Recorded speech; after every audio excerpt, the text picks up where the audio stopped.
Bien, alors on était dans un grand 5, espace des états et observables physiques, et dans mon décompte, on était dans la mesure d'une grandeur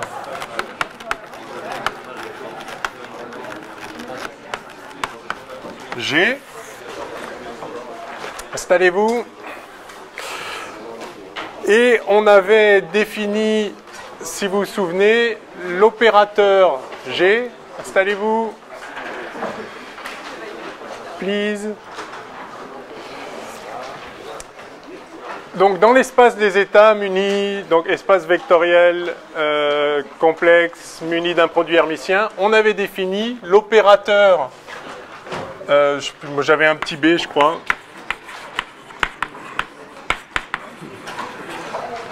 l'opérateur G noté donc avec un chapeau comme tous les opérateurs associés à la grandeur physique G.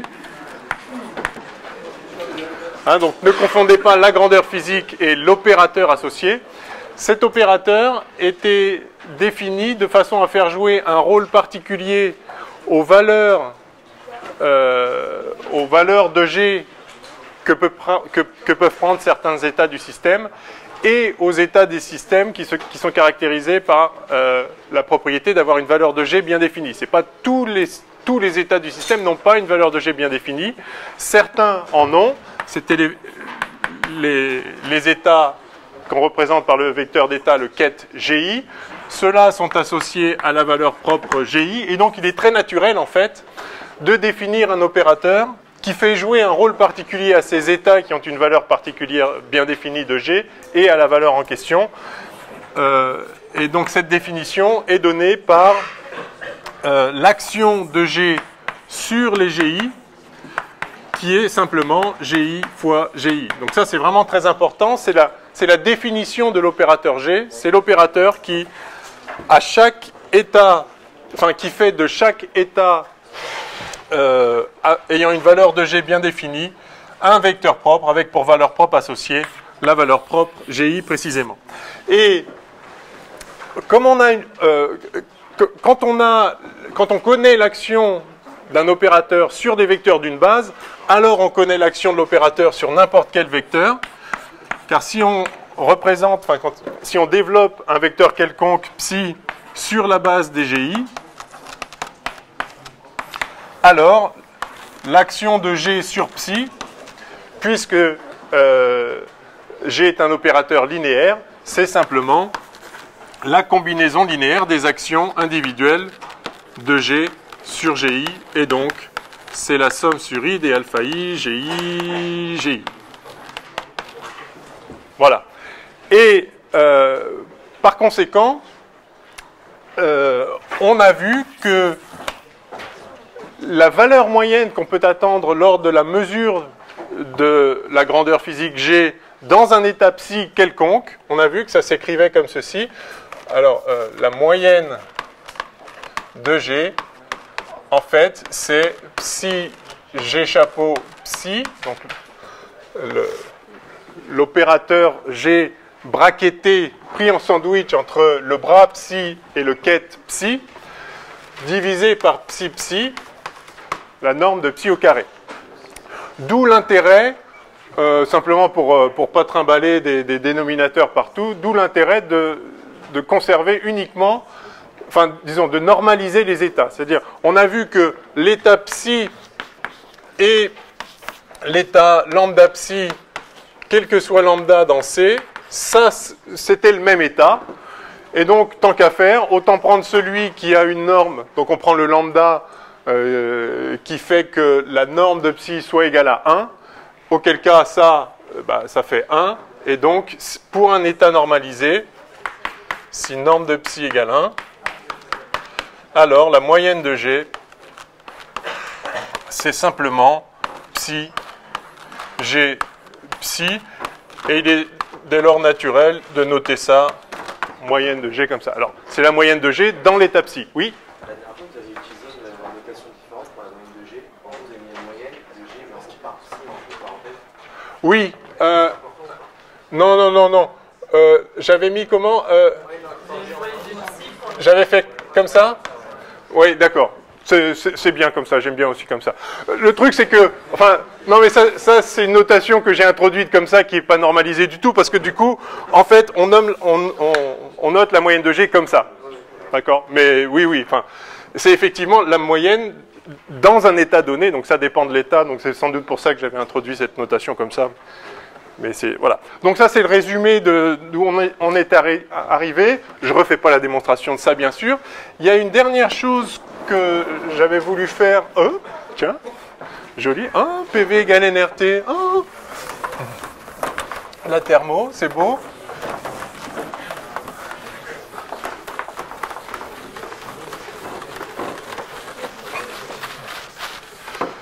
Voilà. Tant pis pour le gaz parfait. Il y a une autre chose qu'on sait, c'est que la probabilité d'obtenir la valeur GI lorsqu'on est dans l'état psi,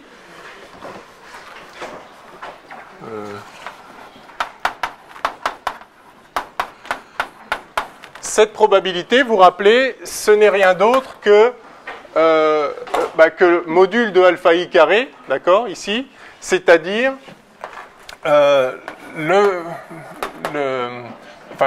GI psi module au carré. D'accord? Alors ça, on peut voir qu'en fait, c'est la moyenne du projecteur orthogonal sur GI. Parce que ça, je peux le réécrire. Donc c'est ça fois son complexe conjugué. Donc en fait, c'est psi GI fois GI psi. D'accord? Si j'intervertis l'ordre, je passe au complexe conjugué. Donc la probabilité d'obtenir GI, quand on fait la mesure, c'est en fait ça. Mais ça, pour vous rappeler, on a vu que ça, c'est le projecteur orthogonal sur GI. Hein? Ça, je ne sais plus comment je l'avais noté, projecteur orthogonal sur GI. Donc en fait, la probabilité d'obtenir GI, quand on fait une mesure, c'est la moyenne du projecteur sur le vecteur en question dans l'état psi. Alors, on pourrait noter psi ici, enfin c'est la moyenne dans l'état où on se trouve. Hein. De même, j'aurais pu noter ici, pour être complètement explicite, psi, évidemment, la moyenne qu'on s'attend à trouver dépend de l'état dans lequel on est. Enfin, je ne traînerai pas les indices tout du long, mais voilà. Donc vous voyez, et ça je peux mettre un chapeau aussi, c'est un opérateur, d'accord? Donc ça c'est le projecteur sur GI. Alors on verra dans quelques instants que s'il n'y a pas qu'un seul vecteur d'état qui a la valeur propre GI, mais il y a tout un sous-espace, il peut y avoir plusieurs états qui ont la valeur GI bien définie, alors ce projecteur ne sera pas sur le vecteur GI, mais sur tout le sous-espace de tous les vecteurs qui ont la même valeur GI. On y revient dans un instant. Donc ça, je crois que je ne l'avais pas écrit la dernière fois, et donc c'était la fin de ce que je voulais faire. Donc, en introduisant l'opérateur associé à la variable G, on obtient que la mesure de G va donner en moyenne ça. Et cette idée de moyenne permet aussi de donner, si on l'applique donc au projecteur orthogonal, permet de donner la probabilité d'obtenir chacune des valeurs individuelles. Bien. Alors, ceci étant dit, voilà. Alors, 8 maintenant. Donc, on va passer au cas où il y a plusieurs grandeurs physiques discriminantes.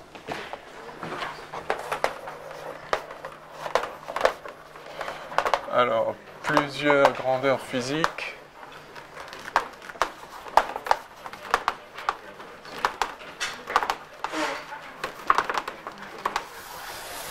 Jusqu'à présent, on a supposé, enfin, on a considéré une grandeur physique, G, et on a dit, il y a un certain nombre d'états, les GI, qui ont des valeurs bien définies de cette grandeur physique, qui est GI. Et on a appelé, donc, enfin voilà, GI, le vecteur le vecteur d'état qui représente l'état qui a une valeur bien définie de GI. Mais après tout, rien n'empêche qu'il y ait plusieurs états distincts qui aient la même valeur bien définie de GI, enfin de G, la même valeur GI. Ça voudrait dire quoi si on a deux états qui ont la même valeur pour G, mais qui sont distincts? Ça veut dire qu'ils se distinguent vis-à-vis d'une autre grandeur physique. Donc ça veut dire qu'il y a besoin d'une autre grandeur physique pour les distinguer. La mesure de G sur tous les états qui ont la valeur GI donnera toujours GI, donc c'est le même état pour autant qu'on puisse en juger. S'ils ne sont pas les mêmes, c'est qu'il y a une autre grandeur qui va les discriminer. Donc je vais appeler G' une autre grandeur physique qui va permettre de discriminer tous les GI. Donc, alors ça distingue tous les états, enfin, disons, ça va distinguer, pas tous encore, on va dire, certains états ayant la même valeur de G, à savoir GI. Du coup, ils vont se distinguer par des valeurs, je vais noter ça, G'(J). Donc un état, enfin deux états peuvent avoir le même GI, mais un G'(J) différent, mais toujours une valeur bien définie de G'(I). Alors comment on va noter ces états? C'est quelque chose qu'on fait de façon courante et naturelle. L'idée, c'est qu'on va les noter comme ceci, GI, G'(J). Quand vous tombez sur une notation comme ça, enfin c'est une bonne façon de représenter un état qui, pour la grandeur physique G, a la valeur GI, et pour la grandeur physique G' a la valeur G'(J). Alors, l'indice sur, enfin l'espace qui indice les I n'est pas le même forcément que l'espace qui indice le J. C'est-à-dire que vous pouvez avoir 12 valeurs différentes de G possibles et seulement 3 de G', ou au contraire 22 de G' et 12 de G. Enfin, on peut imaginer tout ce qu'on veut. Ce sont deux grandeurs physiques qui sont indépendantes, qui peuvent aussi être dépendantes. Enfin, c'est deux grandeurs physiques distinctes. Et donc, ces vecteurs-là ont tous la valeur de G qui est GI, mais ont une valeur bien définie de G' qui est différente. D'accord? Donc pour J égale 1, enfin voilà, pour J appartenant à I', l'indice d'indexation des J associés. Alors, attention, pour différents I, vous pouvez avoir différentes valeurs de G'. Alors, c'est-à-dire qu'en toute rigueur, il faudrait noter I ici.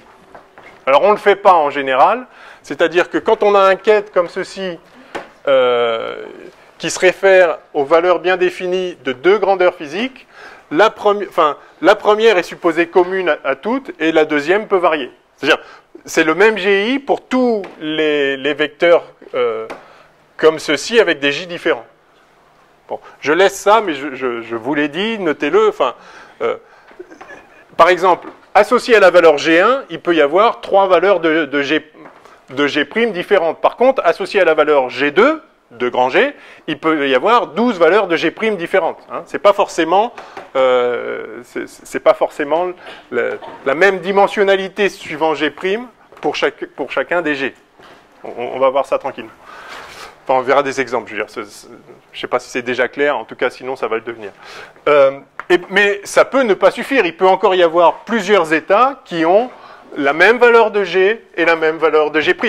Alors, on passe à une autre grandeur, et donc qui va distinguer certains états ayant la même valeur de G, GI et de G', G'(J). Voilà. Et donc, ceux-là, ils vont avoir une valeur G seconde K, voilà, et bon, etc.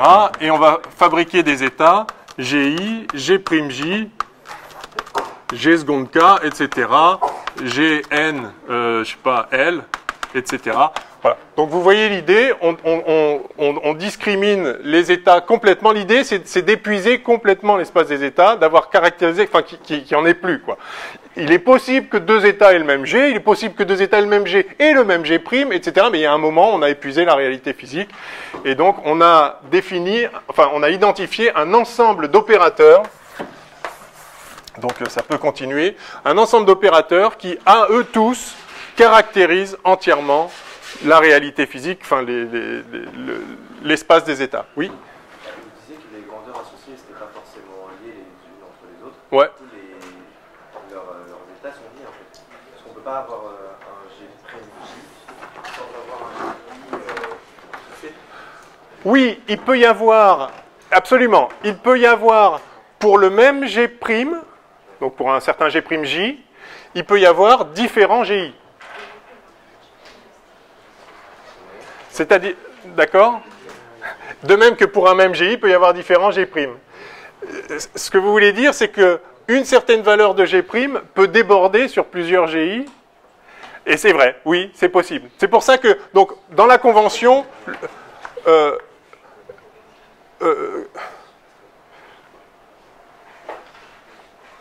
seconde. Non, ok. Quoi qu'il en soit, donc oui, c'est possible, et ça arrive en pratique. Simplement, quand on écrit un état comme ça, c'est l'état... Oui, donc j'ai dû dire une bêtise quand j'ai mis l'indice I là. En fait, c'est pas nécessaire. Cet état-là, c'est pas nécessaire. Cet état-là, c'est l'état qui a une valeur bien définie de G qui est GI, et une valeur bien définie de G' qui est G', tout simplement. Voilà. Donc il n'y a pas de liaison entre le I', un I' différent pour une valeur de GI particulière. Oui, en fait, c'est là... Parce que tout à l'heure, vous disiez que... Oui, d'accord. C'est là où ça va... Ah! Oui.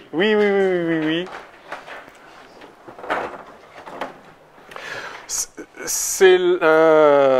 Ah, oui. Ouais, alors c'est un problème de notation.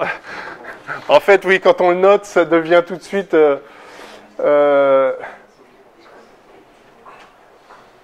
Si, ça va dépendre de I, en fait. Ouais.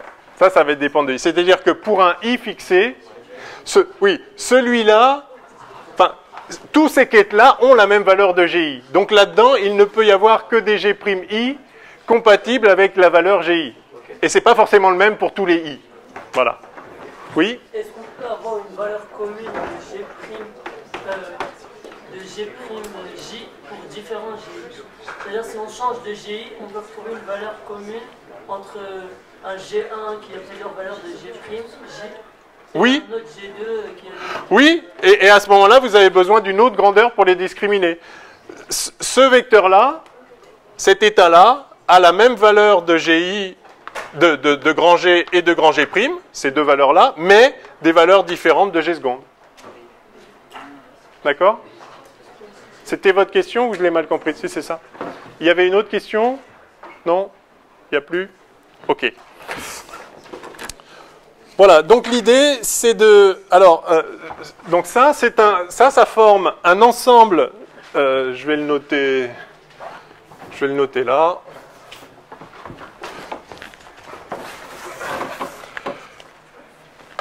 Donc l'idée, c'est de faire émerger, pour un système physique donné, un ensemble de grandeurs physiques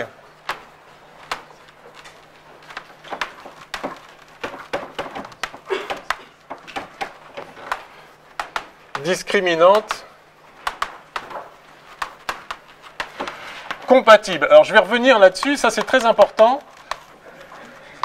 En fait, qu'est-ce que ça veut dire qu'elles sont compatibles? Ah, c'était peut-être ça votre question. J'ai dû mal m'exprimer à un moment, je ne sais pas.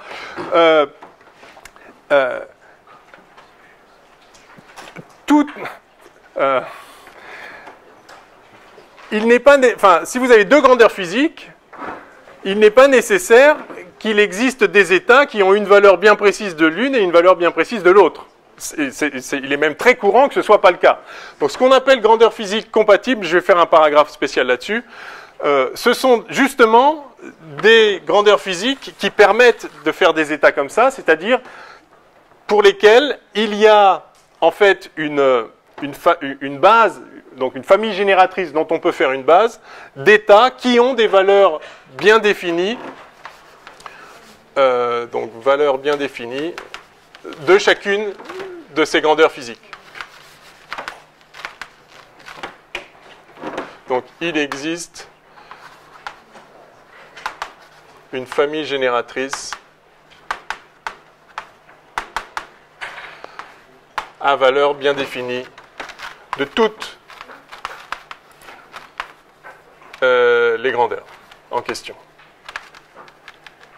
Je vais faire un paragraphe à part parce que c'est important et je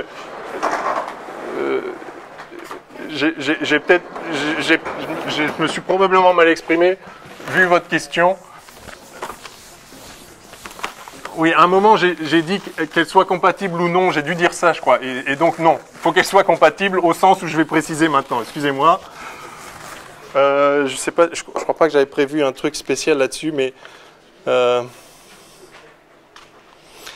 oui, non. Ce que j'avais prévu, c'est de définir la notion d'observable. Ok, donc je vais revenir là-dessus après. J'y viens... parce que je voudrais définir la notion de compatibilité de façon générale pour les observables. Donc je vais rajouter le paragraphe en question au sein de celui-ci. Donc, observable, ou notion d'observable, si vous voulez.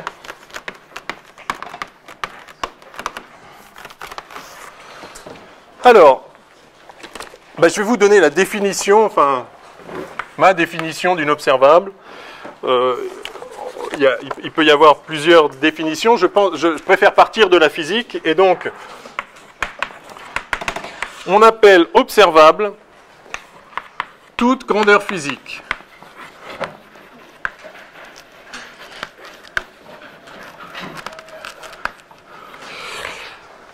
prenant une valeur bien définie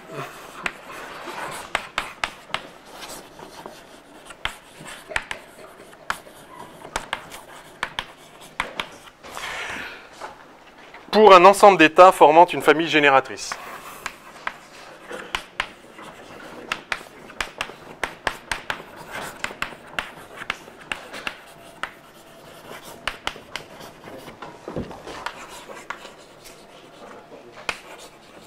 Famille génératrice de l'espace des états, bien sûr. Je vais le noter H, l'espace de Hilbert des états. On a commencé à voir ça en maths. Voilà. Et par conséquent, donc, pourquoi...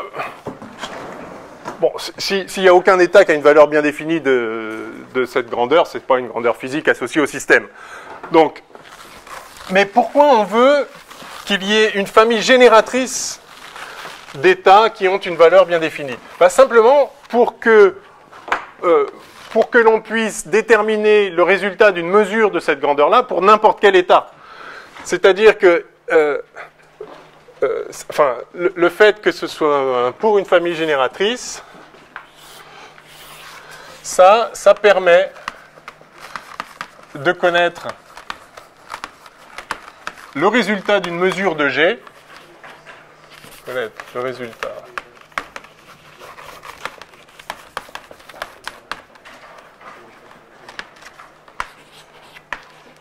quel que soit l'état du système.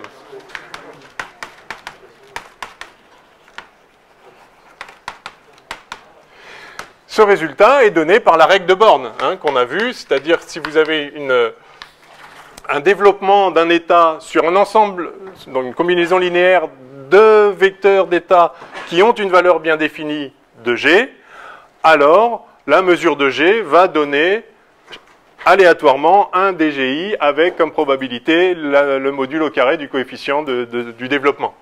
Donc c'est la règle de Born. Mais vous voyez que si les états qui ont une valeur bien définie ne formaient pas une famille génératrice, il y aurait des états qui ne pourraient pas être écrits comme une combinaison linéaire d'états à valeur bien définie, et par conséquent, on ne pourrait pas dire ce que fait, on pourrait pas dire ce que va donner la mesure de la grandeur en question. Or, mesurer une grandeur, c'est juste faire une interaction entre le système et l'instrument de mesure. On doit pouvoir faire ça avec quel que soit l'état du système. D'accord ? Donc, une grandeur physique qui a un sens pas juste pour un état particulier, mais pour le système, donc une grandeur physique pertinente pour le système, doit pouvoir être mesurée quel que soit l'état du système. Et donc, il faut qu'il y ait effectivement une famille génératrice, c'est-à-dire qu'il soit possible d'atteindre tous les états par une combinaison linéaire d'états à valeur bien définie. Auquel cas, voilà comment fonctionne la mesure. Et du coup, si on a une famille génératrice, alors on peut en extraire une base orthonormée.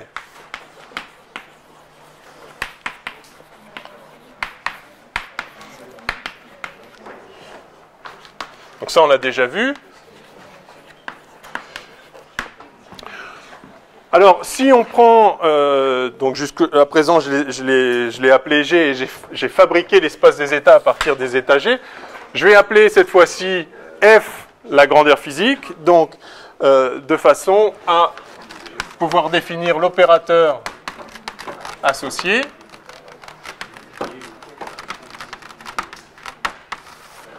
Donc F, c'est la grandeur physique en question. Celle pour laquelle le système a une valeur bien définie dans une famille génératrice d'états. Donc, j'exhibe la base orthonormée, je la note FI comme ceci, et je définis l'opérateur F, exactement comme je l'ai fait pour G.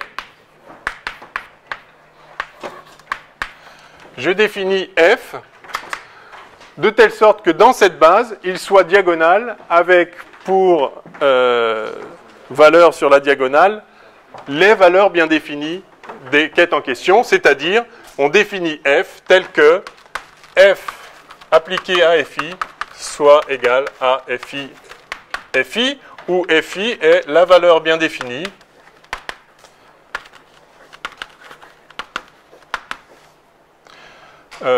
dans l'état FI. D'accord ? C'est-à-dire que la représentation matricielle de F dans la base des FI, c'est F1, F2, Fn, éventuellement à l'infini. Hein, on a commencé à voir qu'on pouvait travailler dans l'espace infini, de dimension infinie, même, avec une représentation matricielle en étendant un petit peu la définition et avec des vecteurs colonnes, etc. Voilà. Donc ça, c'est dans la base des FI. Évidemment, la représentation matricielle d'un opérateur dépend de la base dans laquelle on le représente. Voilà. Donc c'est exactement ce qu'on a fait pour G, c'est normal. En fait, ce que j'ai noté G, c'était la grandeur physique qui nous a permis de construire l'espace des états. Mais il peut y avoir d'autres grandeurs physiques desquelles j'aurais pu partir d'ailleurs. Mais bon, je suis parti de G, maintenant j'en ai une autre. Tout ce que je dis, c'est que j'appelle j'appelle observable une grandeur physique pour laquelle il existe une famille génératrice d'états qui ont une valeur bien définie. Oui. Quand vous parlez de valeurs bien définies, est-ce que c'est bien les valeurs propres de... Du coup, c'est la valeur propre. C'est-à-dire, j'en fais la valeur propre. Je construis l'opérateur F de telle sorte que les états qui ont une valeur bien définie sont les vecteurs propres associés à la valeur propre, la valeur bien définie en question. D'accord ? Je peux toujours faire ça. Dès lors que j'ai un état qui est associé à une valeur, je peux fabriquer cet opérateur-là, j'ai le droit. Je définis cet opérateur-là comme ça. Et l'ayant fait, je connais l'action de cet opérateur sur n'importe quel état, puisque n'importe quel état peut se mettre comme une combinaison linéaire des FI. Donc par linéarité, si j'ai l'action sur les FI, et je viens de la définir comme ça, je la définis, à ce moment-là, j'ai l'action sur n'importe quel état. Mais alors ce que vous voyez, c'est que cet opérateur associé à la grandeur, à l'observable, c'est-à-dire à la grandeur qui vérifie ça, cet opérateur est un opérateur auto-adjoint. Puisque la matrice qui va représenter dans cette même base l'opérateur adjoint F chapeau, quelle est-elle ? bah, c'est la matrice transposée conjuguée.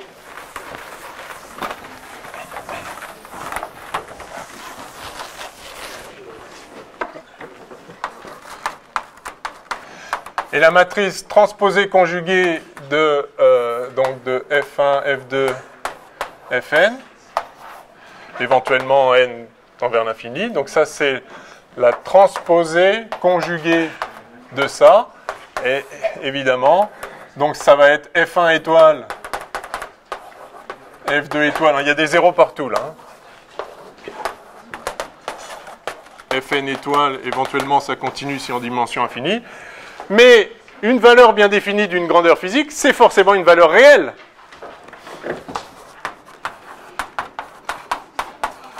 Les grandeurs physiques représentent une notion de quantité. Il n'y a que les réels qui peuvent donner une notion de quantité. Donc Fi, on l'avait déjà vu pour Gi, Fi est dans R, quel que soit I.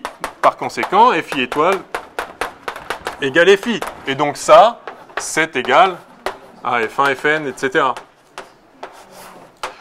Donc, la matrice qui représente... pardon, j'ai oublié la croix ici. Ça, c'est la matrice de l'opérateur adjoint. Donc, la matrice qui représente l'opérateur adjoint dans la base des Fi est la même que la matrice qui représente l'opérateur adjoint dans l'opérateur lui-même dans la base des Fi. Et donc, les opérateurs sont égaux. Du coup, ce sera vrai dans n'importe quelle base. Vous faites un changement de base, vous l'appliquez à une matrice ou à la même matrice, ça va faire évidemment la même chose. Donc, vous voyez que à tout observable, défini comme ça, on peut associer un opérateur qui se trouve être un opérateur auto-adjoint, c'est-à-dire égal à son propre adjoint. Et alors, réciproquement, tout opérateur auto-adjoint, ça c'est un théorème, j'ai dû déjà l'énoncer, je ne sais plus, en maths ou ici, dans ce cours une autre fois, je ne sais plus. Tout opérateur, en tout cas on le reverra, tout opérateur auto-adjoint peut être diagonalisé dans une base orthonormée. Une propriété, en dimension finie, ça se démontre simplement. En dimension infinie, c'est un tout petit peu plus délicat, il faut faire les choses proprement, mais enfin, il n'y a pas de difficulté particulière. Donc, réciproquement,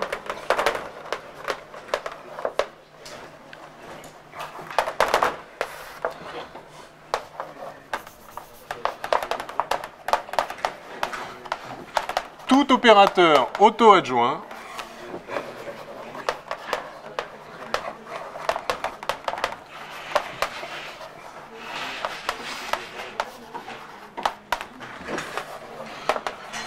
peut être diagonalisé en base orthonormée. Ça veut dire quoi? Ça veut dire que si vous avez un opérateur auto-adjoint, il existe une certaine base, donc une base, telle que dans cette base,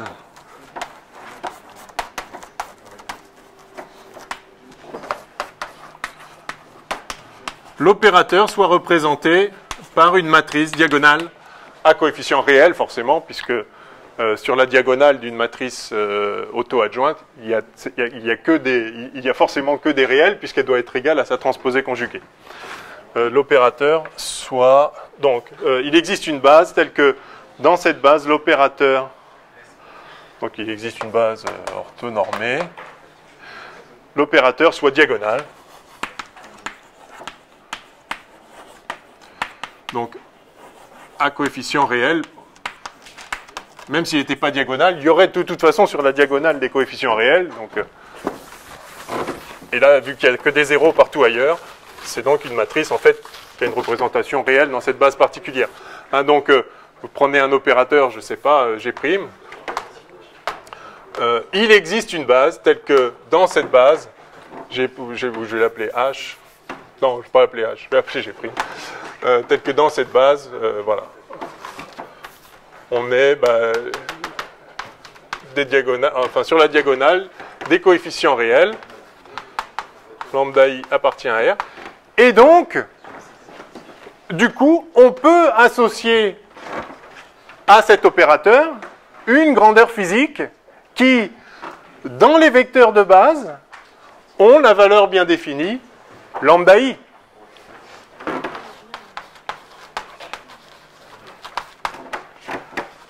Donc on peut associer à cet opérateur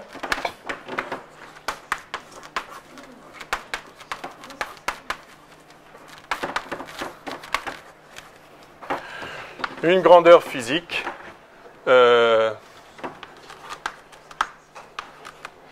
qui a la valeur bien définie lambda i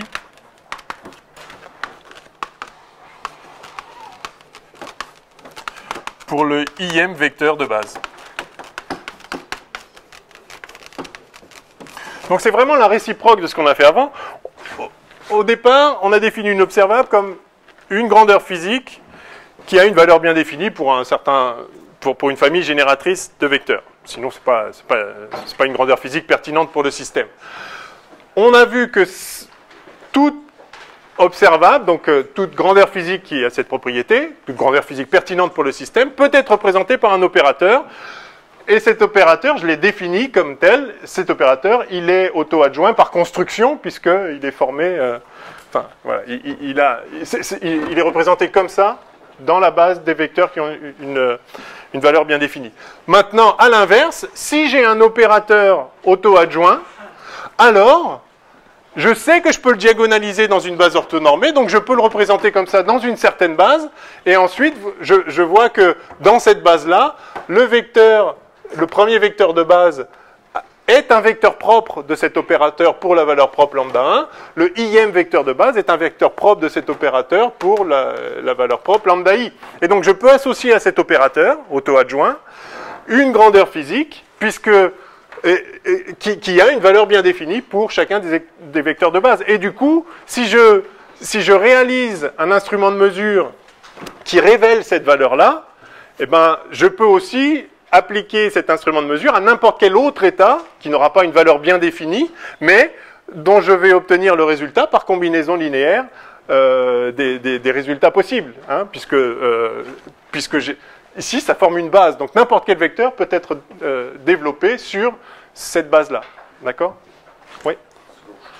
Ce que je ne comprends pas, c'est que vous avez dit que quand on fait une mesure, du coup, on sélectionne une seule coordonnée. Alors, en pratique, c'est ça qui se passe. L'interprétation de Copenhague dit qu'effectivement, le monde disparaît, il n'y a plus que ça. Sinon, il y a des choses en parallèle, mais oui. Ce que je ne comprends pas, c'est qu'en fait, il ne doit pas l'intérêt de faire tout ça, parce que si, de toute façon, si je mesure un truc et que finalement je trouve l'état FI, ben, je ne vais pas pouvoir avoir accès aux autres états qu'il y avait, puisqu'ils sont bloqués.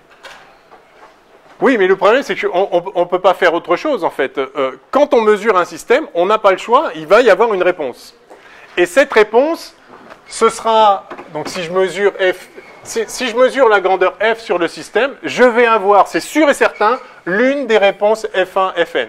Je sais un peu plus que ça, je sais la probabilité que je vais avoir chacun des états, c'est simplement donné par le coefficient, enfin par le produit scalaire entre l'état et l'état propre en question, module au carré.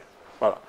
Mais on ne peut pas faire mieux. Je suis d'accord que ça ne nous renseigne pas suffisamment sur le système. Donc mesurer un système, ça ne nous dit pas quel était son état, mais on ne peut pas faire mieux. Pourquoi? Tout simplement parce qu'il y a des états qui n'ont pas de valeur bien définie. Et donc quand on fait la mesure, il faut bien que ça donne un résultat, mais il y a plein d'états différents qui pourraient donner le même résultat avec des propriétés différentes, avec des probabilités différentes, mais c'est comme ça. Et donc ça nous ramène à un truc que j'ai dit il y a bien longtemps, c'est que en fait, il n'est pas possible de connaître l'état d'un système. Alors si on a une infinité d'états dont on sait qu'ils sont les mêmes, alors oui, on fait plein de fois la mesure et on va voir les probabilités, on va en déduire quel est l'état commun du système. Mais si on n'en a qu'un, ou qu'on ne sait pas que les autres sont dans le même état, qu'ils peuvent être dans d'autres états, il n'y a absolument aucun moyen de connaître l'état d'un système. C'est impossible. Et ça, c'est évidemment une limitation profonde, mais qui est la simple conséquence de ce principe de combinaison qui fait que si on a deux états, on peut en faire toutes les combinaisons qu'on veut, et donc il y a des états qui n'ont pas de valeur bien définie des grandeurs. C'est comme ça. Certains en ont, disons, justement, on appelle observables les grandeurs physiques pour lesquelles il existe une famille génératrice d'états qui ont une valeur bien définie. Mais on ne peut pas faire mieux que ça, puisque dès qu'on a des états à valeur bien définie, on sait en fabriquer une infinité qui n'ont pas de valeur bien définie. C'est juste une limitation qui est la conséquence directe du principe de combinaison. Donc tout découle de là, en fait. C'est pour ça que j'ai voulu présenter, en fait, j'ai commencé le cours comme ça, en essayant toutefois de vous montrer que ce principe de combinaison, il était en fait assez naturel, et on a l'habitude de le voir par ailleurs en physique. J'avais pris l'exemple des forces qu'on additionne, l'exemple des solutions d'une équation différentielle. Si on a une solution et une autre, toute combinaison linéaire est encore solution, c'est comme ça, enfin, je veux dire, c'est, voilà. Donc la linéarité, elle est présente au cœur de cette description du monde, mais elle a des conséquences qu'on est justement en train de développer. Ok? Oui? Non? Non. Bon. Oui? Vous avez dit que les combinaisons linéaires, on ne peut pas leur associer des valeurs alpha, G1. Ouais. Sauf que après, on a vu le truc de Copenhague, ce que c'est vrai. Ouais. Et du coup, en fait, ces états-là, ça peut se réduire à G1 ou G2.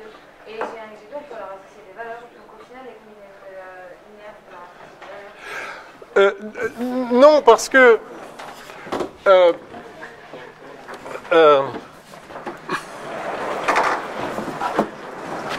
j'ai perdu les deux. Bon, bref, je les rattraperai. Donc, si vous avez psi qui vaut somme des alpha i gi, ceux-là, ils ont une valeur bien définie de la grandeur g, qui est gi. Celui-là n'en a pas, mais ça ne veut pas dire qu'on ne peut pas mesurer G sur cet état-là. C'est-à-dire, effectivement, si je mesure G dans cet état, je vais obtenir... Alors, ce que montre l'expérience, et dans l'interprétation de Copenhague, c'est la réalité. Dans l'interprétation d'Everett, c'est juste une lecture particulière de la réalité. C'est qu'on va obtenir la valeur GI avec la probabilité, donc la probabilité d'obtenir GI, c'est module de alpha i carré.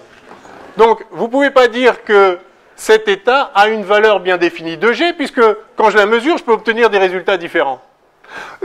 Quand je dis valeur bien définie, ça veut dire que c'est vraiment une valeur qui caractérise l'état. C'est-à-dire, si je mesure la valeur de G dans cet état-là, j'obtiendrai à tous les coups GI, puisque c'est la valeur de l'état, enfin associée à l'état. Donc, l'état GI a une valeur bien définie. Si je mesure G sur l'état GI, j'obtiendrai GI à tous les coups. C'est la valeur de G dans cet état. Par contre, pour psi, non, il n'y a pas une valeur bien définie. Si elle avait une valeur bien définie, quand je mesure G, je trouverais cette valeur. Enfin, si l'instrument est bien fait. En fait, vous êtes en train de dire que psi n'a pas de valeur bien définie. Oui. Parce que selon les mesures, on peut trouver des valeurs différentes. Oui. Il n'y a aucune... Voilà. Il n'y a pas une valeur définie associée à G. Mais on peut associer des valeurs à psi. On ne peut pas lui attribuer une valeur qui dépendrait de psi. À chaque fois que je vais mesurer G dans cet état-là, enfin, sur le système dans cet état-là, à chaque fois, je vais trouver un truc différent. Et de façon aléatoire. Donc, psi n'a pas une valeur de G bien définie. C'est effectivement ça le nœud du problème.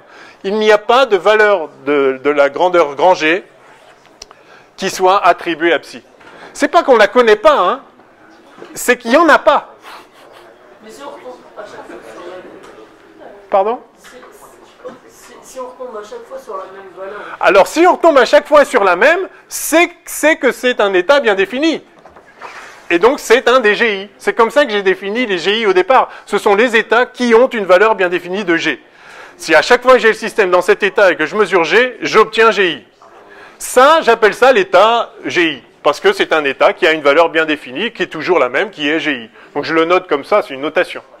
Mais dès lors que j'ai des états qui ont une valeur bien définie, alors manifestement, j'en ai qui n'ont pas de valeur bien définie, puisque ces états-là, si je mesure G là-dessus, je vais obtenir un coup G1, un coup G2, un coup G3, de façon complètement aléatoire, avec des probabilités. Il y a quand même une chose que je sais, c'est la probabilité que j'ai d'obtenir chacun des GI. On peut prendre l'état de la grande probabilité possible.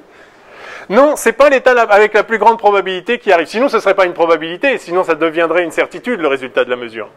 Donc, effectivement, vous pouvez avoir un truc avec 0,01 G1 plus 0,99 G2. Bon, enfin, il faudrait prendre la racine de ça. Et une fois sur 100, vous allez trouver ça. Exactement une fois sur 100. D'accord? Mais ça peut arriver. Si vous êtes sûr d'obtenir G2, alors c'est que vous êtes dans cet état-là. D'accord? Ouais? Du coup, on peut associer des valeurs à psi, mais on peut pas associer des valeurs bien définies, parce qu'elles ne sont pas tout le temps... On ne peut pas associer une valeur de G à psi. Non, du tout, rien. On ne peut pas. Il n'y a pas de valeur associée. Il n'y en a pas, quoi. Justement, parce que s'il y avait une valeur associée à G, vous mesurez G, vous la trouvez. Mais non, il n'y a pas de valeur de G associée à psi. Oui, mais vous dites en mesurant, on tire une valeur. Ça veut dire qu'en mesurant, on va modifier l'état du système. Si je mesure... c'est important de bien comprendre ça. Si je mesure G dans cet état-là, je vais obtenir une certaine valeur. Aléatoirement, je vais obtenir une certaine valeur GI. Quel sera le nouvel état du système? Mais le nouvel état du système, ça va être GI. Parce que maintenant, une fois que j'ai obtenu GI, si je remesure G dessus, je vais retrouver GI à tous les coups. Et donc, ça veut dire que je suis passé dans cet état-là. Enfin, sauf si le système évolue entre-temps. Mais tout de suite après la mesure, l'état du système correspond à ce que j'ai mesuré. Parce que j'ai sélectionné une des branches. Et donc, c'est comme s'il avait été dès le début dans l'état GI. Mais en fait, il n'était pas dans l'état GI. Il était dans un état combiné avec d'autres GI possibles. J'ai fait la mesure, il y a un résultat qui est sorti. Bon, donc j'ai sélectionné une des branches. Et donc, voilà, à partir de maintenant, c'est cette branche-là. Qui peut évoluer encore, mais enfin, juste après la mesure, c'est cette branche-là. OK? Bien. Alors, donc je vais faire un point de vocabulaire. Petit, je sais pas quoi. Petit C.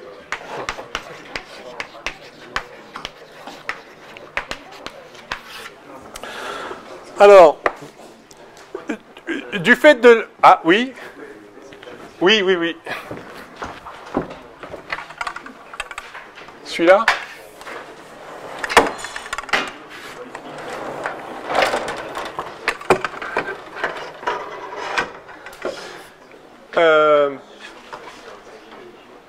Donc, du fait de la double correspondance entre une observable et un opérateur, et puis réciproquement un opérateur, vous pouvez lui associer une observable, on a en fait trois notions qui sont assimilées. Donc, je vais dire ça comme ça, on assimile les trois notions suivantes.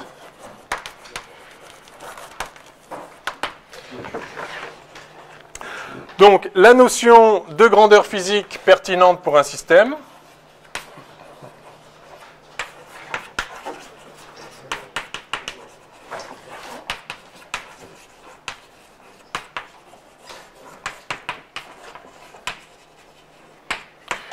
La notion d'opérateur auto-adjoint.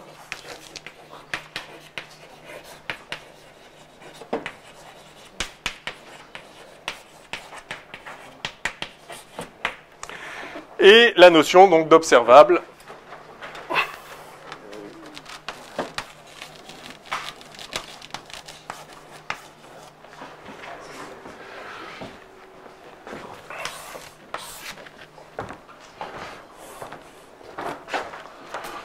Ces trois notions donc désignent en fait la même chose. Donc une grandeur physique pertinente au sens où on peut mesurer cette grandeur physique pour n'importe quel état du système. Donc c'était notre point de départ, là-haut. Cette grandeur physique prend des valeurs bien définies dans une famille génératrice du système. Du coup, on peut lui associer un opérateur auto-adjoint de la façon dont je l'ai construit, et réciproquement, un opérateur auto-adjoint peut être diagonalisé en base orthonormée et donc être associé à une grandeur physique pertinente. Et donc c'est ça qu'on appelle observable. Donc j'emploierai ces trois expressions de façon complètement synonyme à partir de maintenant. Alors Donc on appelle ça, alors des fois on dit un observable, des fois on dit une observable. Je ne crois pas que ce soit très normalisé. Quand on se réfère, enfin, j'ai tendance à dire une observable parce que je pense à la grandeur physique qu'il y a derrière. On peut aussi dire un observable en pensant à l'opérateur qu'il y a derrière. Bon, c'est comme on veut. En tout cas, voilà, c'est une grandeur physique qui peut être observée sur le système, qui est pertinente. C'est-à-dire, on peut, en principe, concevoir un instrument de mesure qui va révéler l'état, la valeur de cette grandeur physique pour les états qui ont une valeur bien définie. Mais attention, hein, on peut très bien concevoir des opérateurs auto-adjoints, qui sont donc des observables, pour lesquels on serait bien en mal de créer un instrument de mesure qui la mesure. Hein. Donc c'est observable en principe. Hein. Parce que, du coup, vous avez un certain espace d'état, n'importe quelle matrice auto-adjointe, c'est-à-dire 1, 2, 7, 0, 9, et puis, je ne sais pas, 2 moins i, alors là, du coup, il faut que je mette le complexe conjugué, 2 plus i, 0, 0, ici, 4i moins 2, donc ici, moins 4, ici, moins 4i, moins 2, etc. Donc, voilà une matrice auto-adjointe. Et donc, il y a un opérateur, enfin, c'est un opérateur auto-adjoint, représenté dans une certaine base. Il y a donc une grandeur physique pertinente associée à ça, c'est-à-dire qu'on peut diagonaliser cette matrice, donc changer de base. On peut trouver une base dans laquelle cette matrice sera lambda 1, lambda n, et des zéros partout. Il suffit de recombiner les vecteurs, on peut faire un changement de base, tout simple, par combinaison linéaire, et cette matrice, elle est devenue ça. Et donc ça, c'est une matrice d'une grandeur physique parfaitement légitime, qui, pour ce vecteur-là, a la valeur bien définie lambda 1, pour celui-là, la valeur bien définie lambda i, etc. Donc, cette matrice que j'ai construite comme ça, il y a un opérateur, il y a une observable, enfin, c'est un opérateur adjoint, il y a une observable qui correspond à une grandeur physique parfaitement pertinente pour le système. De là à savoir comment construire l'instrument qui va révéler, qui va mesurer cette grandeur-là, d'accord, ça peut être compliqué. Donc, il y a des tas d'observables en principe. Pour autant, on ne sait pas les mesurer en vrai. Mais peu importe, ça reste une observable parce que, en principe, on pourrait le faire. Il faudrait concevoir le bon instrument qui va justement révéler la bonne grandeur. Mais ce n'est pas forcément facile à faire, et voire même quasiment impossible en pratique, suivant les cas. Donc, mais ça s'appelle quand même une observable parce qu'en principe, on pourrait l'observer. Enfin, du point de vue intrinsèque pour le système, cette grandeur physique n'est pas différente d'une autre grandeur physique. C'est une grandeur qui prend des valeurs bien définies pour un certain nombre, pour une base du système. Okay ? Alors, c'est là que je vais rajouter, je pense, un petit mot sur la compatibilité entre observables. Je vais peut-être... Je vais en faire un autre paragraphe. Je vais envoyer ça loin.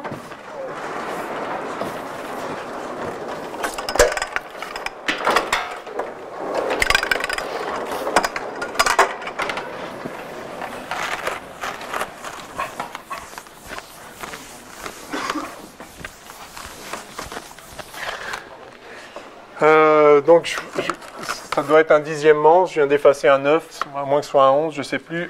Donc, compatibilité entre observables.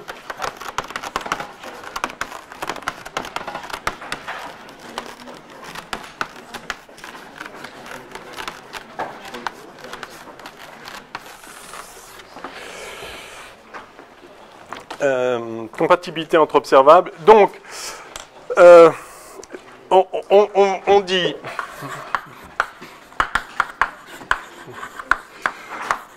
que deux observables f et g sont compatibles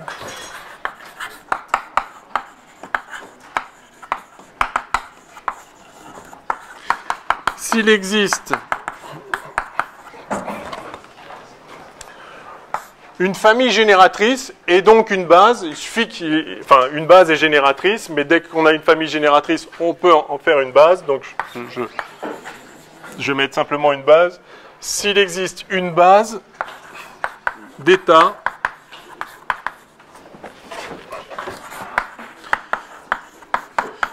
qui ont une valeur bien définie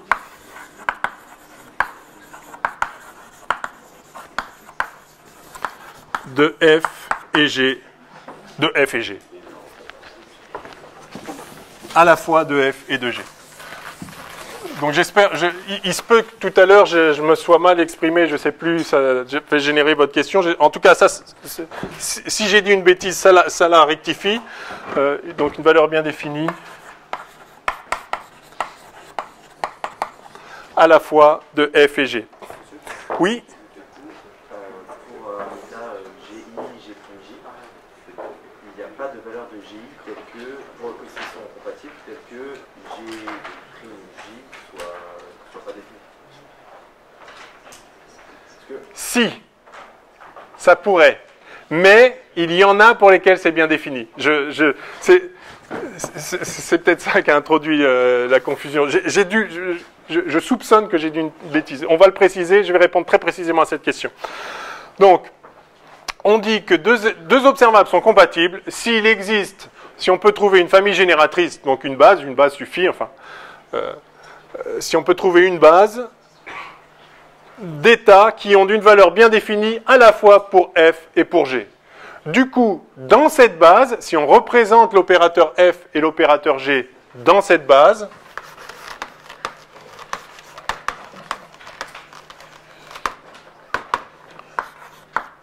f va s'écrire f1, fi, fn, éventuellement plus si on est dans un espace de Hilbert de dimension infinie, ce qui sera le cas parfois, hein, assez couramment d'ailleurs.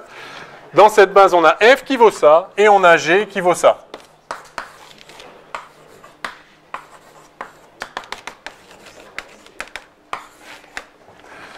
Autrement, et des zéros partout, hein, quand je mets rien, c'est des zéros. Donc, ce sont deux matrices diagonales, avec sur la diagonale, la valeur propre de f associée à cet état-là, f1, et donc cet état-là, le premier état de cette base, a pour valeur de f, f1, et pour valeur de g, g1. Donc le premier vecteur de base, c'est f1, g1. Le deuxième vecteur de base, c'est f2, g2.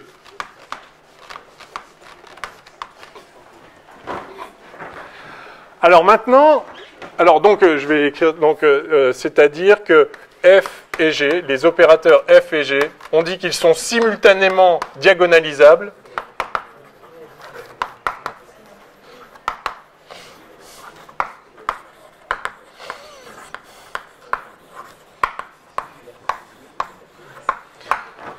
Et ça, on montrera, je ne vais pas le faire tout de suite parce que je voudrais avancer sur autre chose, on montrera que ça, c'est équivalent. Donc deux opérateurs sont simultanément diagonalisables, c'est-à-dire qu'ils sont diagonables ensemble dans la même base, si et seulement si fg égale gf. Si vous faites le produit de l'opérateur f par l'opérateur g, c'est pareil que si vous avez fait le produit de l'opérateur g par l'opérateur f. Alors, si on a ça, c'est évident qu'on a ça, hein, puisque si vous faites le produit de cette matrice par celle-là, vous allez obtenir f1, g1, f2, g2, enfin, juste vous faites le produit de matrice, fn, gn, et si vous faites le produit de matrice gf, vous allez obtenir g1, f1, g2, f2, évidemment, ça c'est des nombres réels, donc ces deux matrices sont égales. Donc, si c'est simultanément diagonalisable, bien évidemment, on a ça. Ce qu'on montre très facilement d'ailleurs, mais je ne vais pas le faire tout de suite, c'est que si on a ça, alors il existe une base de vecteurs propres communs, c'est-à-dire de vecteurs propres de vecteurs qui sont vecteurs propres et de f et de g, et par conséquent, dans cette base, la représentation de f et de g sont toutes deux diagonales. D'accord ? Donc c'est une caractérisation, si vous voulez, des observables compatibles. Alors maintenant, votre question, le point clé, et c'est là où je me suis perdu dans les indices tout à l'heure, le point clé, c'est que le f2, il peut très bien être égal à f1. D'accord ? Auquel cas, alors,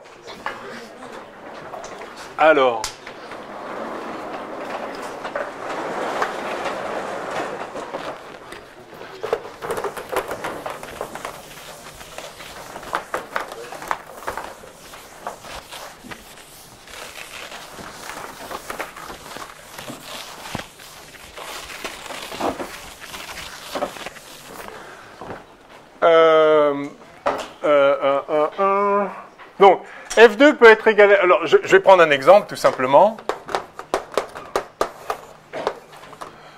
F1, on va se mettre juste en dimension 3.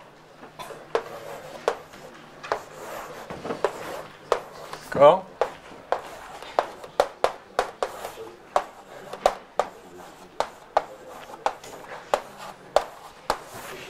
D'accord. Bon, donc cet état-là a une valeur bien définie de f qui vaut f1, celui-là aussi. Cet état-là, enfin le même état, le premier état a une valeur bien définie de g qui vaut g1, une deuxième g2. Bien. Alors maintenant, prenons l'état, donc cet état-là, je vais l'appeler E1, le deuxième état E2 et le troisième état E3. Donc j'ai un espace à 3 dimensions, j'ai une base E1, E2, E3. Alors, regardons l'état alpha E1 plus bêta E2. Ça, c'est un état parfaitement défini, d'accord? Eh bien, celui-là, il a une valeur bien définie de f. C'est f1, puisque c'est une combinaison d'états qui ont une valeur bien définie de f. Donc cet état, si je fais f fois psi, eh bien, je trouve alpha f E1 plus bêta f de E2, c'est-à-dire, et comme f de E1 c'est F1 E1, f de E2 c'est aussi F1 E1, donc je trouve alpha plus bêta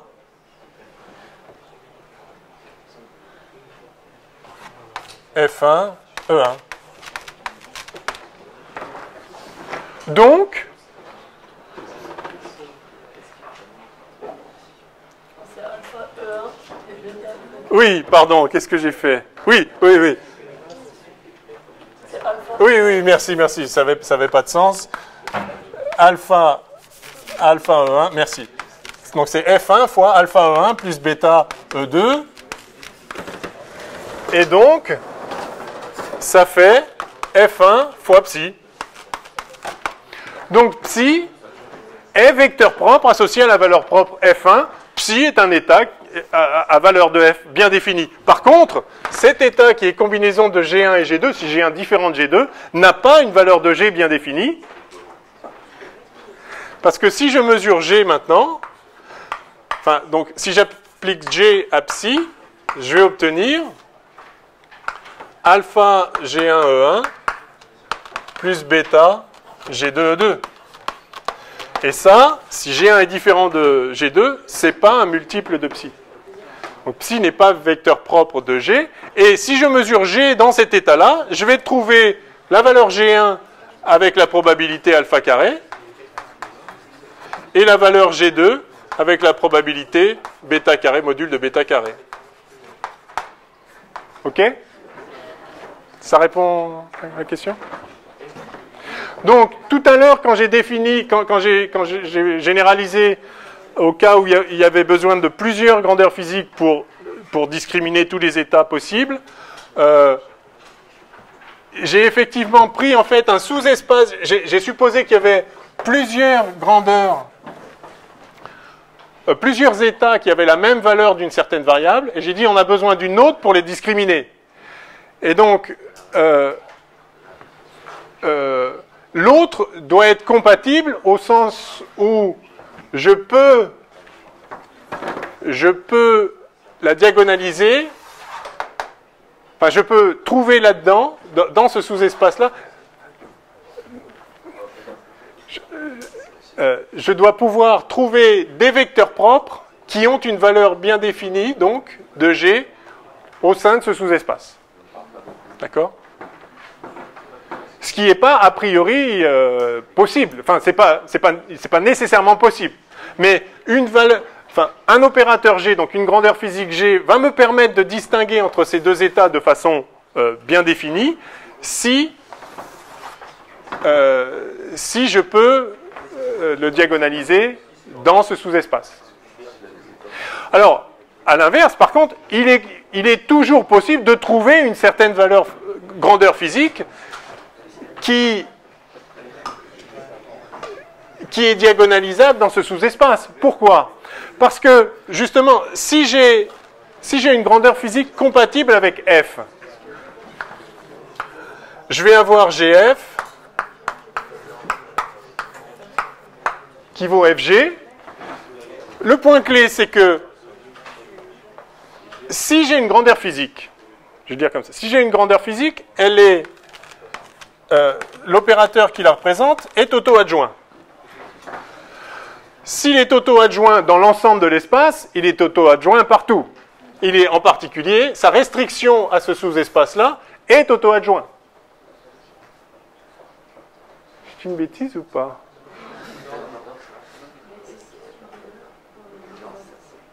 Oui, si, parce que je peux représenter G dans cette base-là, ça va donner une matrice auto-adjointe, enfin égale à sa transposée conjuguée. Donc si je prends un bout carré de cette matrice, elle va être aussi égale à sa transposée conjuguée. Ah! Ah non, non, non, non. Non, non, non, non, non, justement. Ah non, parce que si je prends ce bout-là, en fait, non. La matrice dans cette base-là, justement, l'image de ce vecteur-là, il ne va pas être limité à ça. Il va avoir des composantes là. Eh oui, mais non. L'image par G, enfin, d'une manière générale, une matrice auto-adjointe qui aurait des nombres partout ici, je ne peux pas, justement, sa restriction, je ne peux pas le restreindre à ce sous-espace. Ce sous-espace-là n'est pas stable par l'opérateur en question. Non, mais même pas, parce qu'il y aura des nombres là. Donc, non. Donc, et c'est normal, tous les opérateurs, sinon ça voudrait dire que tous les opérateurs sont compatibles avec tous les opérateurs. Donc par contre, je peux toujours concevoir, si j'ai un sous-espace comme ça, je peux concevoir un opérateur auto-adjoint qui n'a que des zéros partout ailleurs. D'accord? Il suffit que je l'écrive. J'écris une matrice auto-adjointe avec des zéros partout ailleurs. Je peux vous en sortir une infinité. J'en ai fabriqué là tout à l'heure. Vous mettez des nombres réels là, puis dès que vous avez un nombre là, vous mettez le complexe conjugué ici.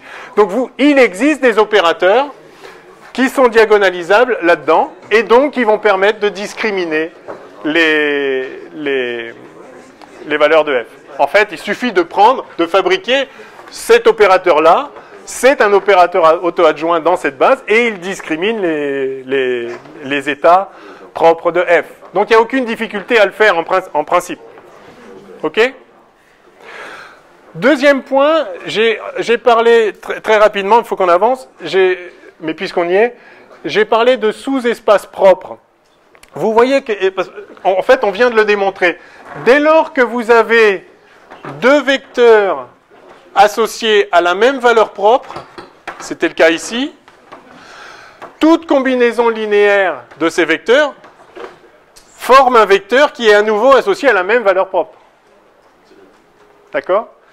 Si E1 et E2 sont associés à la valeur propre F1, alors alpha E1 plus bêta E2 est aussi associé à la valeur propre. C'est aussi un vecteur propre associé à la valeur propre F1. Donc, si vous avez un certain nombre de vecteurs associés à la même valeur propre, toute combinaison linéaire de ces vecteurs sont des vecteurs propres associés à la même valeur propre. Donc l'ensemble des vecteurs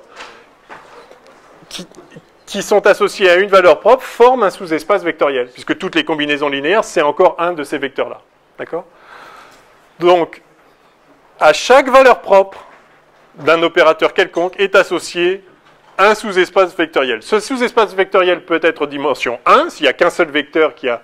Enfin, puis tous ces multiples, mais c'est le même état qui est associé à cette valeur propre. Mais si vous avez au moins deux états distincts, enfin si vous avez juste deux états distincts, c'est-à-dire pas multiples l'un de l'autre, pas collinéaires, qui sont associés à la même valeur propre, alors toutes les combinaisons linéaires de ces deux vecteurs, deux états, sont à nouveau un vecteur propre associé à la même valeur propre. Et donc vous avez tout l'espace de dimension 2 qui est en fait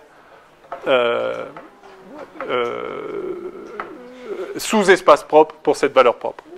Et donc, du coup, vous pouvez écrire l'espace des états. Donc grand H, l'espace des états, l'espace de Hilbert des états. Vous pouvez l'écrire comme une somme directe EG1 plus EG2, etc., plus EGN, où ça, c'est le sous-espace propre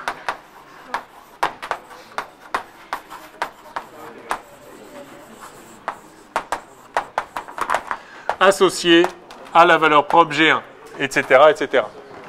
Vous voyez ça? Si, dans le cas où il n'y a qu'une seule valeur grandeur physique discriminante, ces espaces vectoriels, c'est juste le vecteur, enfin, l'espace vectoriel associé au vecteur G1, celui-là G2, etc. Mais si vous avez plus qu'un seul état associé à une valeur propre, alors l'ensemble des états associés à cette valeur propre forment un espace vectoriel. Et ce qu'on a vu, vous vous rappelez, ça c'était un point très important que j'ai démontré rapidement la dernière fois, si vous avez deux vecteurs propres d'une même grandeur physique, c'est-à-dire d'un même opérateur auto-adjoint, pour des valeurs propres différentes, alors ils sont orthogonaux. Donc ces sous-espaces propres-là sont orthogonaux 2 à 2.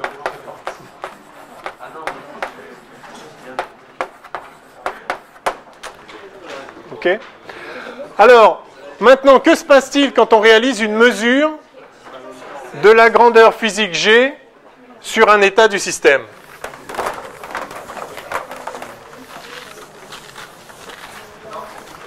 C'est là d'ailleurs... Ah, pardon. C'est là d'ailleurs où l'interprétation de Copenhague est à nouveau en danger. Que se passe-t-il si je mesure la grandeur G sur un état quelconque, psi, qui va être une combinaison linéaire des vecteurs de base. Donc là, il n'y en a pas forcément un, il peut y en avoir deux. Là, il peut y avoir G1, G', voilà, G', J, G seconde, K, etc. Et là, pareil, G2, G',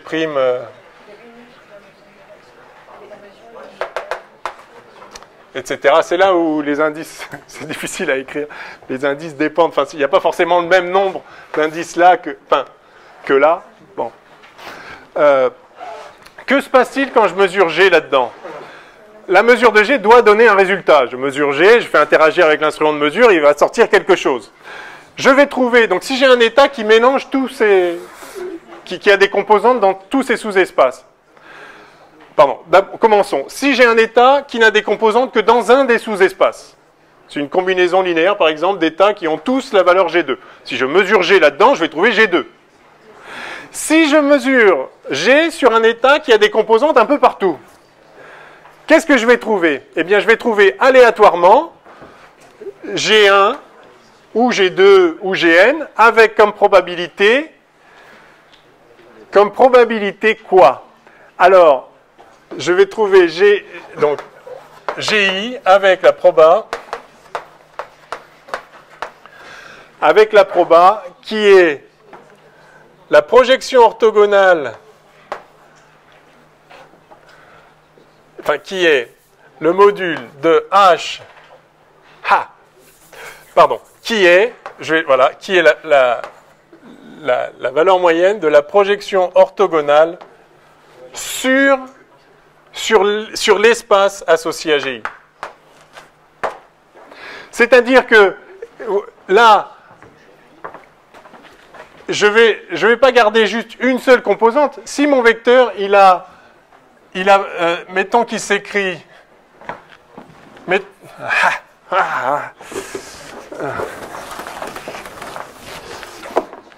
Mettons que là, il y a un G1. Là, il y en a deux. Je vais noter G2A et G2B. D'accord? Là, il y en a deux. Et puis là, il n'y en a qu'un. Ensuite, G3. Voilà. Donc, je simplifie le truc. J'ai que il n'y en a qu'un pour toutes les valeurs, sauf pour la valeur G2 où il y en a deux. D'accord? Il y a deux vecteurs de base qui ont la même valeur G2. D'accord? C'est dégénéré, j'ai un espace de dimension 2 ici. Si maintenant je suis dans un état psi qui vaut alpha 1 G1 plus alpha 2A G2A plus alpha 2B G2B plus alpha 3 G3 plus etc. alpha I GI. Si je mesure G dans cet état-là, qu'est-ce que je vais trouver?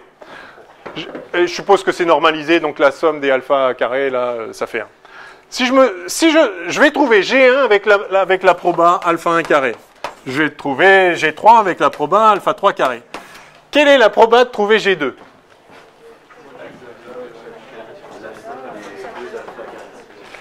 Ça va être effectivement alpha 2A carré plus alpha 2B carré. C'est-à-dire, et quel va être le vecteur produit par cette mesure-là? Après la mesure, quel est l'état du système?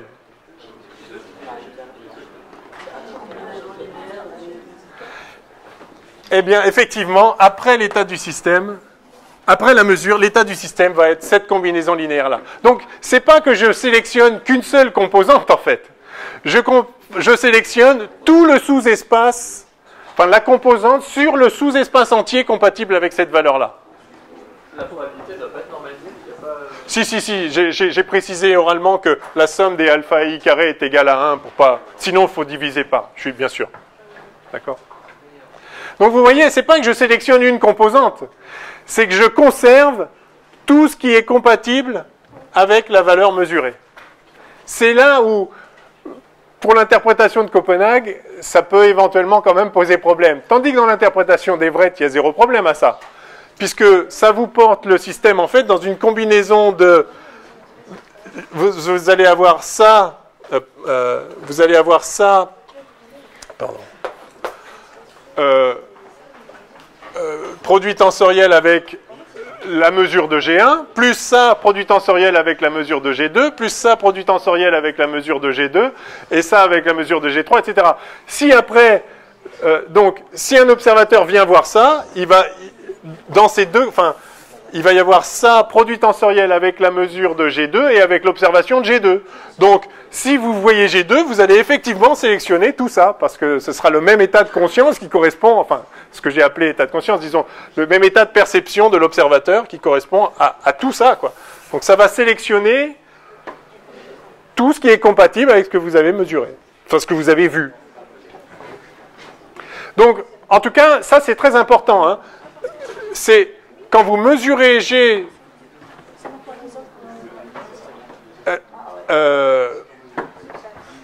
dans un état qui combine, enfin, disons, si les sous-espaces propres associés aux valeurs de G ne sont pas de dimension 1, s'ils sont de dimension 1, vous sélectionnez le vecteur en question. S'ils sont de dimension plus grande, vous sélectionnez tout le sous-espace.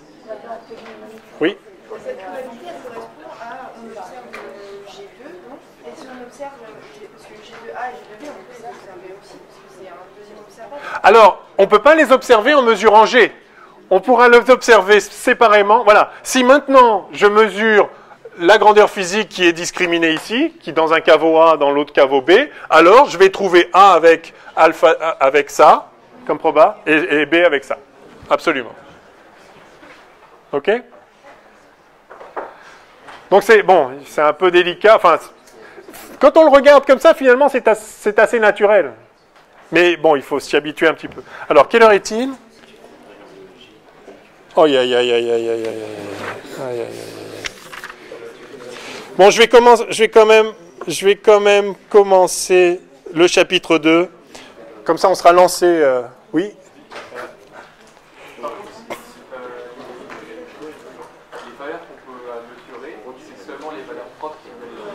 Oui. On est une base soit finie, soit finie. Oui. Et par contre, comme c'est les valeurs propres, on peut pas mesurer du 0. Si, 0 pourrait être une valeur propre. Si vous avez une grandeur physique dont la valeur est 0, par exemple, je sais pas, la température, ou la position d'un corps, ça peut être 0, enfin la longueur d'un truc, ou je sais pas, enfin n'importe quoi. Ou un spin, ou un moment magnétique, ce que n'importe quoi. Alors, allez, on y va. Chapitre 2, soyons fous. Il nous reste 10 minutes pour planter le décor. Et lundi, on va faire vraiment enfin de la physique. Enfin, là, on a fait un peu quand même. Mais ça a été un peu long et j'en suis désolé d'introduire tout le formalisme. Mais on est bien obligé de le faire. Donc, chapitre 2. Là, on va s'amuser. Alors, j'ai appelé ça système quantique élémentaire.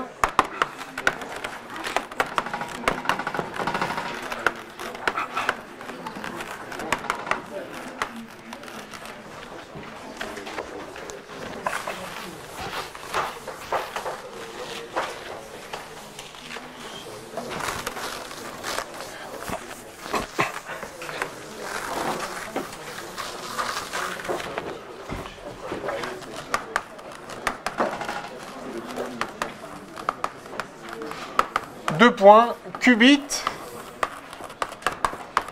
virgule,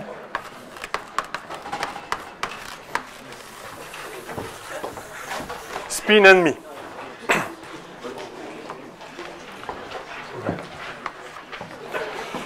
On va mettre des qubits au pluriel. Alors, je vais commencer par parler des qubits. Je pense que vous avez tous entendu parler de ces objets qui sont en fait le cœur de ce qu'on appelle l'informatique quantique. Donc, grand 1, Quantum Binary Digit, qubit.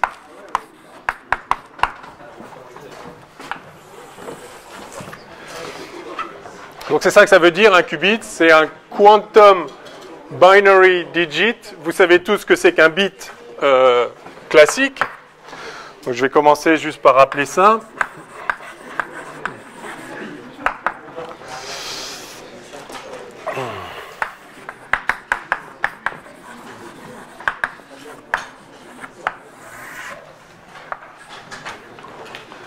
Donc un bit, c'est un binary digit.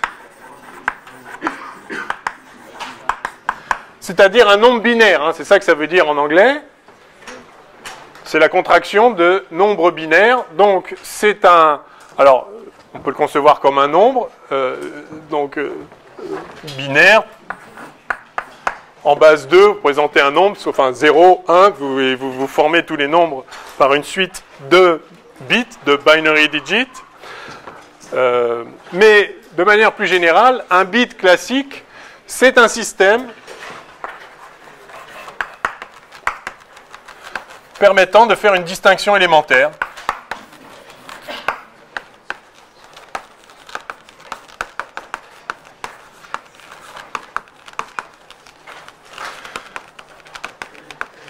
Donc c'est la quantité d'information la plus petite possible. Vous dites que c'est ceci plutôt que cela.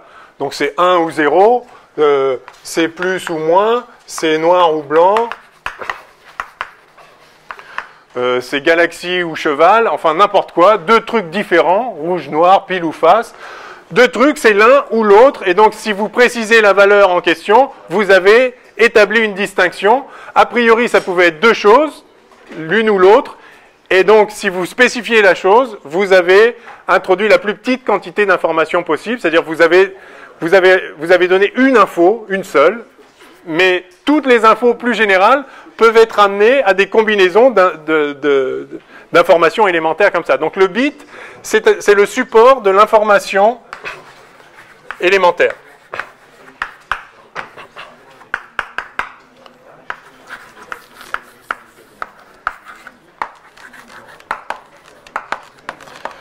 Alors une pièce de monnaie est un très bon qubit, vous la lancez, soit c'est pile, soit c'est face, et donc voilà, il peut y avoir deux états, et l'affaire est réglée.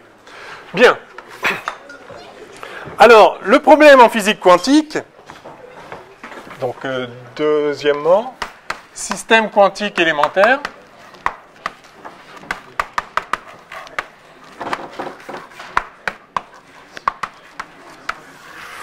Donc n'importe quel système dont vous distinguez deux états est un bit classique, permet une distinction élémentaire. Le problème en physique quantique, c'est que si vous avez deux états, alors vous en avez une infinité, puisque vous avez toutes les combinaisons linéaires possibles. Donc il n'existe pas de système qui n'a que deux états. Alors si vous voulez, il peut exister un système qui n'aurait qu'un état, mais ce n'est pas très intéressant, d'accord? Alors si vous avez psi, certes vous avez tous les lambda psi avec lambda dans C, puis vous pouvez faire des combinaisons linéaires, mais on a vu que lambda psi c'est le même état que psi. Donc en fait vous avez qu'un seul état, ok, mais le problème d'un seul état c'est qu'il ne peut pas évoluer, c'est-à-dire il ne peut pas être autre chose, il n'y a qu'un état possible pour le système. Donc un système qui n'a qu'un état peut être conçu, mais enfin ça n'a strictement aucun intérêt. Donc on ne peut rien en faire. Par contre, si on veut réaliser la plus petite distinction possible, il vous faut donc au moins deux états possibles pour le système. Il peut être dans tel état ou dans tel autre. Mais dès lors que vous avez deux états possibles, que je vais noter, comment vous les notez, 0 et 1, ou plus ou moins, ou 0 ou 1? Allez, comme vous voulez. Ou Mickey et Donald, enfin ce que vous voulez. Ça va comme ça?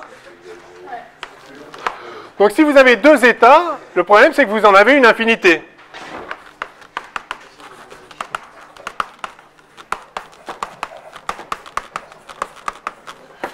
Puisque vous avez tous les états psi qui sont lambda 0 plus mu 1 avec lambda et mu dans C.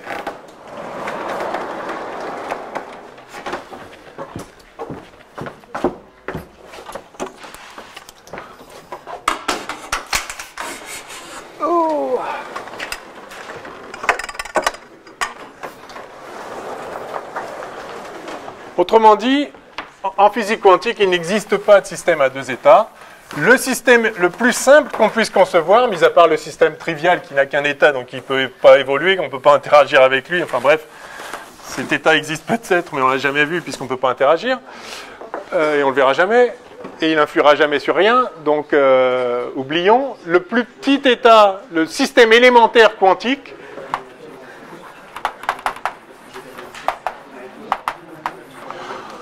c'est donc, en fait, un système qui a un espace des états de dimension 2. D'accord? Système élémentaire quantique. Donc on l'appelle qubit, quantum binary digit, donc nombre binaire quantique, si vous voulez. En fait, c'est le support élémentaire de l'information quantique. C'est en fait un système qui a... système ayant un espace des états de dimension 2.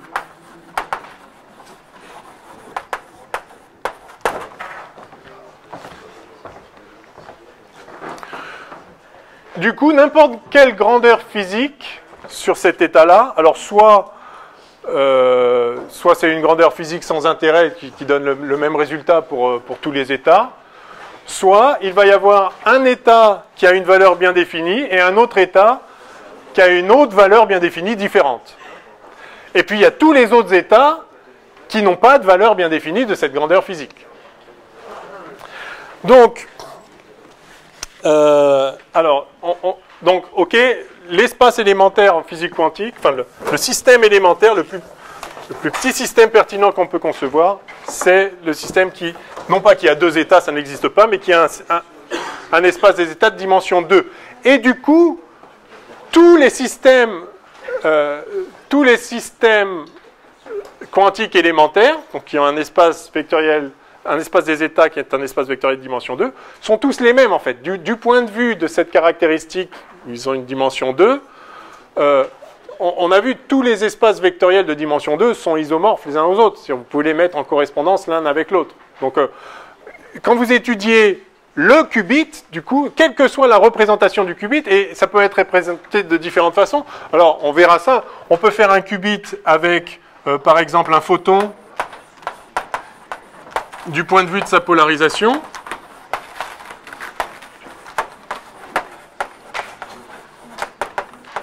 Hein, vous savez que la lumière a deux états de polarisation, par exemple, circulaire gauche ou circulaire droite, ou bien rectiligne comme ça, ou bien rectiligne comme ça. Mais vous pouvez, chaque état de polarisation peut être obtenu comme combinaison linéaire des autres états de polarisation. Il n'y en a que deux fondamentaux, et donc c'est un espace dimension 2. Mais vous avez aussi, par exemple, un électron du point de vue de son spin. Alors, on verra, donc j'espérais faire ça aujourd'hui, vous voyez comme je rêve toujours, on fera ça lundi. En fait, toute particule de spin 1,5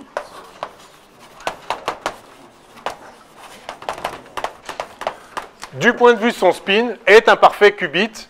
Et bon, on peut imaginer des tas de systèmes, donc il y a beaucoup de recherches d'ailleurs actuellement, vous savez qu'on essaye de développer les ordinateurs quantiques qui vont manipuler les qubits plutôt que les bits ordinaires, et donc il y a différentes façons de réaliser un qubit, mais tous les qubits sont les mêmes d'un point de vue logique et d'un point de vue de l'espace des états. Un qubit, c'est un système qui a deux états, enfin un espace des états à deux dimensions, mais une infinité d'états. Bon, je vais peut-être m'arrêter là quand même. On verra comment, parce que je pense que c'est l'heure, on verra comment représenter ces états, qu'est-ce qu'on peut faire avec. On peut faire énormément de physique quantique avec ce système élémentaire, donc on fera ça la semaine prochaine. Bon week-end.